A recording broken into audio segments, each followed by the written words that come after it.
Hello there. I'm recording a video today about the Nashville Numbers System. Now, I get asked this a little bit, or sort of wondering what it is, how it originated, and where its possible use cases are. Now, this is something I've found majorly useful in my life as a musician, whether that is performing live in the studio or even songwriting. There's a couple of really interesting and useful use cases for the Nashville Numbers System, so I wanted to make a video that explained those as simply as possible. So first of all, what is the Nashville Numbers System? So basically what it is it's a way to explain chord progressions without using chord names, and I'll explain what I mean. Now, every song is in a key, and that's been the same forever, and you often hear, the old classical pieces, you'll have Symphony number 5 in C major or movement number 7 in D minor, those sorts of things. So every song is in a particular key. Each one of those keys is made up of 8 notes, which is also known as a scale. So as anybody will know, if you've watched the channel for any amount of time, one of my favorites is the G major scale. So if you were to take the scale of G major, the first 8 notes are as so. So a 1 octave major scale. So the key of G major has 8 notes in it, as I just played. So you've got a G, an A B, a C, a D, an E, an F sharp, and then G again at the top where it repeats that octave. Now, instead of taking the note names, we can assign each of those notes a number depending on its sequence in the structure of the scale. So the C, for instance, would become the 4 in this scale. So I've got 1, 2, 3, 4, which means an E would become the 6, like so. So this is especially useful when you're in the studio tracking songs and you haven't decided on a key just yet, because the key obviously is going to be very contingent on who is going to be singing that song, who's performing it. If you tend to play with, even a brass section or a woodwind section, they tend to prefer keys with lots of flats in them. Whereas most rock musicians or guitar players tend to prefer things with sharps. It's just something that is a little bit more, not really sure why, but guitarists tend to lean towards keys with sharps in them. So it's an interesting little cultural thing you'll come across from time to time. But essentially it was used by Nashville studio musicians so that they could change keys quickly. So if you were, for instance, going to have a progression that was a 6, 4, 5, 1, in this case in G major, a 6, 4, 5, 1. Now, you could easily write that down E minor, C, D, G, but if you refer to it as a 6, 4, 5, 1, and somebody yells out, "Oh, it's not working for me, let's drop it so that we're in the key of E major or C sharp minor." And so you go, okay, well, now if we're in the key of E major, we take a 6, 4, 5, 1, and we go C sharp minor, A, B, E. So it's the same intervals, 6, 4, 5, 1, but we're in a different key. So if you're writing a chart and you've just got numbers written down, it doesn't matter what key the chart is in, because all of a sudden, if you've got a chart that's in G and someone changes the song into E on the fly, it's very tricky to translate in real time. So if you've got something with numbers set out, it can be a real shortcut to making those changes quickly, and you're able to keep up much more efficiently. So saving time, studio time is not cheap. So if you can find ways to minimize those little friction points, you know, rewriting a whole chart into a different key, then this is very helpful. So as I mentioned, you've got all of these intervals. Now you'll often hear, it is limited in a sense, because every major key has, you basically got 3 major chords, 3 minor chords, and 1 half diminished chord or diminished chord. So again, if we go back to the key of G major, you would have G major, A minor, B minor, C major, D major, E minor, and then you've got a, it's like an F sharp half diminished, and back to the G. So every major key has 3 major chords, 3 minor chords, 1 diminished chord. That's sort of the recipe for it. Now, when you're walking through all of the Nashville Numbers System, again, we'll stick with the G major, E minor, C, D, G.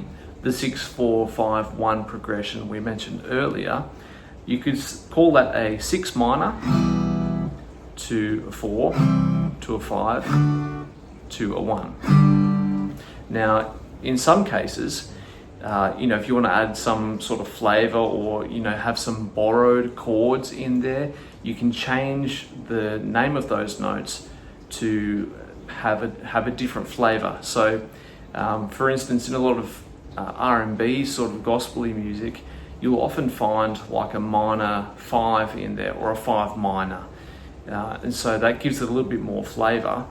So again, if you were to play that same chord progression, 6, 4, 5, 1, it'd typically be E minor, C, D, G. But if you were to make it to a 6, to a 4, to a 5 minor, G, to the 1. So you can add those sorts of little embellishments. So you would name the number, then the delineation after it. So 5 minor, or you know, a 5 augmented, or something like that, if you really wanted to go, you know, into the weeds with it. So another way you can use this is if you're layering chords on top of each other with different root notes. So you'll find this very often in a key where you'll have, so if you take a chord progression like G to a G over B, to a C, to a D, back to the G. Now that second chord, the G over B, is different to what the 3 chord would normally be. It's not a B minor, it's a G over B. So it's a different sound. It's subtle, but it's different. And so in this case, you would call it something different. So it's not a 3, it's a 1 over 3. So you've got a 1 chord, the G, over the 3 root note. So that's that subtle variation that we're finding. And then you could also say the same thing. As I mentioned before, a lot of R&B, you'll find that they play certain triads over different bass notes. So you might play a D major chord, and then you might play that with a C in the bass, like so. And if you were to refer to that in a chart, you would say it's a D over C. But in the Nashville Numbers System, you would say it's a 5 over 4. So you can see how these things are advantageous when you're changing through all these different keys. Because if you've got a 5 over 4, and then you're all of a sudden playing in a different key, like we were saying before, if we were playing, you know, in the key of E major, we take that 5/4, which would now become a B over A. So just by knowing that formula in your head, you can sort of go, oh, okay, that's just a B over A, or a 5/4. And so there's lots of different ways where you can get that happening and working for you. So as far as applying this practically, what you can do is take some of your favorite songs and figure out the numbers within that key that the chord would be. So I'd advise taking something simple to start with so you can practice like this. Now the one off the top of my head that I teach all the time, because there's so many good reasons to like this song, is Love on the Weekend by John Mayer. So there's only 3 chords in the whole thing really. It's a simple song, but it's got some amazing lyrics, great dynamics, all of those sorts of things. But if you were to take, the G to the C, and then you've got a D,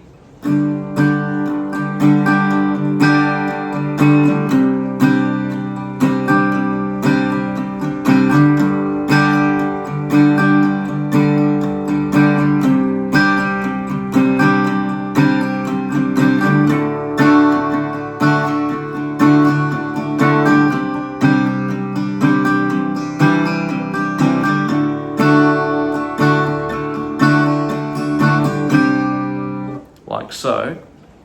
The chord progression is essentially 1 to 4, 1 to 4, 5 to 4, 5 to 4.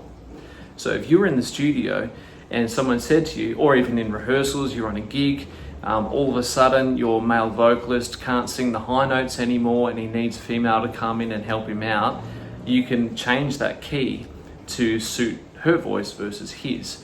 Now a lot of these things, they tend to be sort of 3 or 4 semitones apart. So if there's a guy singing a song in the key of B major, you can often change it to G, and that'll suit a female voice, just as a fun fact for you.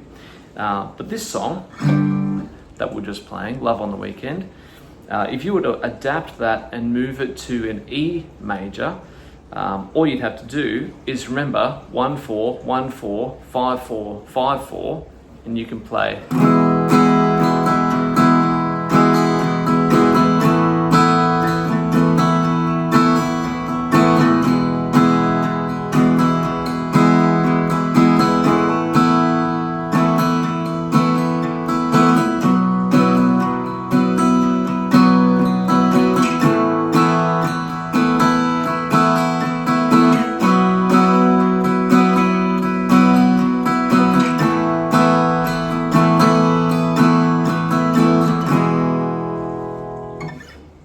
Because you already know the intervals in the scale.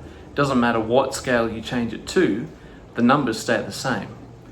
You can't say that for the same chord names necessarily. So G, C, G, C, D, C, D, C is not going to translate when you move it to E major. So knowing that the intervals in numbers is very helpful. So try transposing that song. Transpose it up, down, using the number system, and then say, okay, if I was going to play this in the key of A or the key of C, whatever you like, if you want to find a chord, a key rather, that suits your voice, having the Nashville Numbers System in your brain bank and able to understand how helpful that is going to be very useful. And soon enough, you'll be able to find that when you hear a song on the radio, or you hear a new song come out, you can automatically go, oh, that's a 6-4-1-5 progression. And as soon as you can figure out what the key is, you'll be able to play that song in no time, because you can hear what the different intervals are doing. And it's a great way to listen to music. It's another way that's, you can sort of, when you hear a new song come on the radio, it's very interesting, because you know this sort of knowledge now, and it's very helpful to understand all of that sort of background knowledge and how a lot of the pros are putting these songs together in the studio. So chances are you're using the very same information as the musicians who recorded it when you're listening to it. So it's a fun fact for you.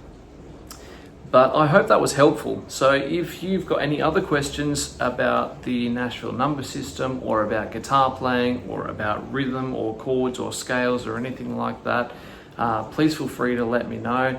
Up here is another video that YouTube thinks you are going to enjoy. So I hope that you enjoyed this one. Please feel free to hit the subscribe button. It really helps me, helps figure out the channel, what I can work on for you. And I look forward to seeing you in the next video. Thanks for watching.